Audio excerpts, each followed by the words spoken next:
the end of the day, $365,000. You both work at a fast food job, and you got a house. I mean, how amazing is that? Hey everyone, I've got Lisa Hook Estes on the here on the Zoom with me right now, and we were talking, and I was like, you know what, we need to talk about this because I don't know if anybody knows, and this is strictly for buyers. If you work basically any fast food location, especially I'm just going to say it, McDonald's. I don't know if you know that, but in the state of California, McDonald's is paying $20 an hour, and that's actually starting officially, I think, April. So Hmm. it's coming around the corner. But at $20 an hour, if you had a couple that were both making $20 an hour, which would be 40 an hour, and they're working an 8 hour week, they Lisa told me this, and I'm like, I can't believe that's possible that you can actually buy a home, making, I mean, not even thinking, my brain's not thinking, fast food, can you buy a home? Yes, you can. You can. And Lisa and I were talking about it. And Lisa, so go ahead and tell me what a buyer should do. That is, just give me your spill, and then of course give me your information so we can make sure everybody goes to you. And you have to use her, and you have to use me. So basically, they raise minimum wage so to allow people in those in a minimum wage job to purchase a home. So they can gain equity, they can learn about what happens when you purchase a home, having a roof over their head, rent's gone up so much, so cost of living. So that's what they did. But if you have two people making minimum wage, working 40 hours a week, they can qualify for about a $365,000 home. So that does put their payment at $2,700 a month with taxes, insurance, everything that they need for their house payment. But a lot of those people are paying $2,000, $2,100 a month right now, and they're paying 100% interest on that rent. So Right. they're paying somebody else's house payment. They have no deduction. So once they do have that, a house payment, so they have a tax benefit to that. So typically their tax, if you look at your income, most people are paying about 18 to 25% in taxes between state, federal, all of that. But let's just say we narrowed it down to 15%. Okay. And just to be conservative, so, and they're paying $2,000 a month in rent. If they have that tax deduction, they're basically paying like $2,500 a month in a house payment because they don't have that tax deduction. So once they can buy a house, Right. get that interest statement, write it off their taxes. So I usually tell people adjust your paycheck. So if you're claiming married and two now, claim married and three or married and four, depending on what time of year you're buying. And that way you get a little bit more money on every paycheck to help afford that house payment. But you still get a tax refund at the end of the year. So it kind of helps you, pad that house payment a little bit to get used to it. And people think nothing about going and paying $50,000 for a car. A car depreciates. Right. A home doesn't. Most homes in a 2 year period, you're going to gain, 15 to $20,000. How many people can make 15 or $20,000 in a 2 year period free and clear? Right. Nobody. So no, so they don't think of it that way. So you have to think of it's generational wealth. You're building wealth for you. You're building wealth for your family. Right. Now, something that, I mean, and that was the other thing that you were mentioning. I was like, what if you're making, it's like, well, they're 2,100 and they're at 2,700. Why does that make sense? Well, obviously, it's based on that deduction, and you actually walk the people through it, right? You Yes. even so much so that you do it on a pad and paper to Yeah, show so them, I do it like this. So I do it like this right? to show them this is the taxes that you're paying right now. This is how much you're making because it's scary. Most people are afraid. They're like, okay, this is hundreds of thousands of dollars that I'm borrowing. And buying a house is scary, especially for people whose family maybe have never owned a home. It just seems so permanent. Well, I mean, it is, you're in a contract, but you can always turn around and sell it.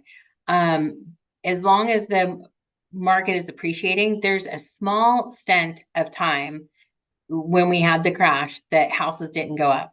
But if you look at a 80-year average, houses went up the minimum 1%. So, and I have a chart for every year which shows how much houses went up in value. You can make more money on a house than you can in the stock market, than you can in a money market, than you can in a 401k. Right. And that's something, I mean, that was another thing that we were talking about too. And I was talking about the price of homes. And my dad, I live in Park Stockdale, and we've lived here now coming on 25 years.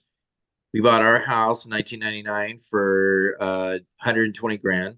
And now our house is worth, based on comparables, at least for something.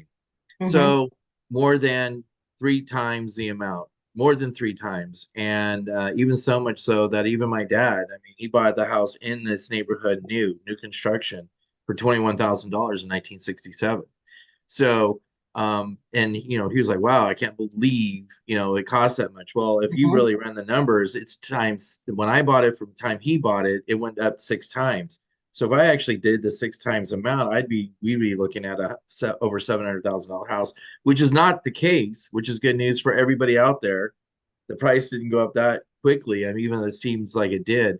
But at the end of the day, $365,000, you both work at a fast food job and you got a house. I mean, how amazing is that? I mean, and it's just adjusting your deductions to help you with that.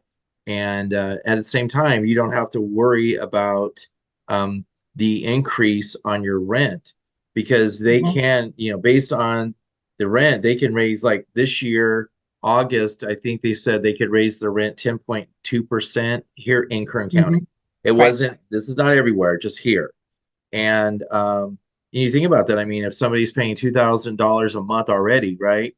They're going to be at 2,200 because they can raise it by 10%. Well, they can do that every year. The landlord can do that. So all of a sudden, August comes back around again, and Yep. it's another 10. Let's say it's another 10%. Now they're at 2,440 or whatever it is, 2,400, 2,400. So you're going to pay for it anyhow, based on what's going on with renting. So you might as well just know that when you purchase a home, that's locked. I mean, these are a fixed rate, it's locked. I mean, obviously there might be some fluctuations with taxes and insurance, but at the end of the day, you're not going to see that increase by 10% every year that the landlords could do to you. So Correct. the best thing for anybody to do is, no matter what, even if you think your credit's terrible, if you think your credit's great, it doesn't matter. Whatever it is, Lisa can help you with that 100%. She can go in there. If it's a tiny credit thing, she can go fix. If not, she's got somebody that can fix it Mm-hmm. to be able to get you prepared for a house. Even if it's now, 6 months from now, or a year from now, um, she will work with the people, work with you. Well, and a lot of times people think, oh, well, I'm paying stuff off. And what they don't realize is there's an algorithm to your credit and your credit score.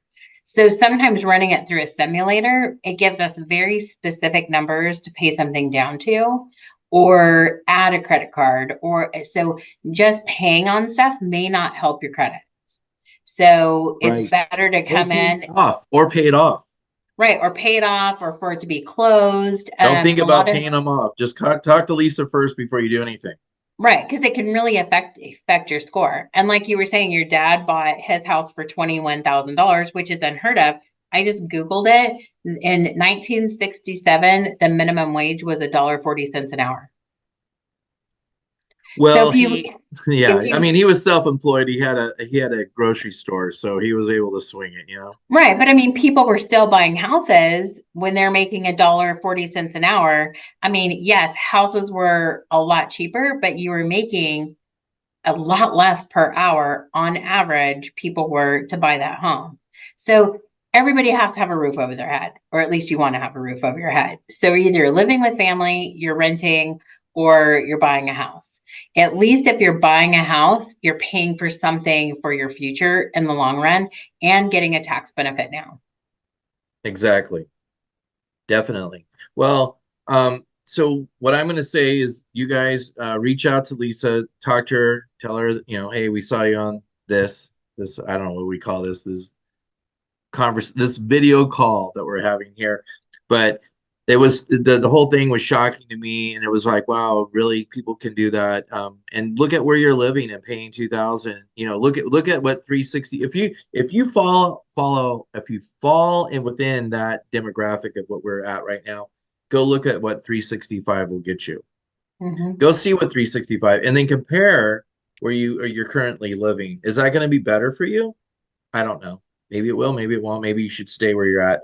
I'm just saying at the end of the day, take a look, call Lisa. Do not pay anything off. Don't buy a car. Don't do this. Don't do nothing, right? Just call Lisa, get pre-approved, or get in a system that we can get you in the process of being able to purchase a home. Now, the good news is if you make more than $20 an hour per person, right? I mean, we're talking about a couple here. What if you're making 30? Well, that changes everything by a lot. And if you're making 40, and there's a lot of people that are making that kind of money Mhm. easily in town. So, I mean, even the managers, I saw this is Panda Express is where I saw this, and that's where the shock factor came in. It was like $20 an hour to be a regular employee, $20 an hour to be a regular employee, $30 an hour to be a shift manager or whatever. And I mean, Mhm. $30 an hour. I'm running the numbers. I'm like 2 people. That's over 100 grand working at fast food. So you can buy a house. So call Lisa. Give him your information. My phone number is 661-301-5472 or 301 Lisa, and it's spelled Lisa. Or you can email me at Lisa, the number 4, then A as in apple, then loan. So Lisa4ALoan@gmail.com. Awesome. And if you want to talk to me first, before you talk to Lisa, just to have a conversation, I don't know. My number is 661-900-6468, 661-900-6468, or it's backwards, I'm pretty sure, but MrBriano.com. You can go there and get a hold of me that way as well. See a bunch of other stuff. But anyways, Lisa, I appreciate your time. Thank you for taking this Anytime. time right now, and give her a call or give me a call. You guys have a great day. Thank you. Bye.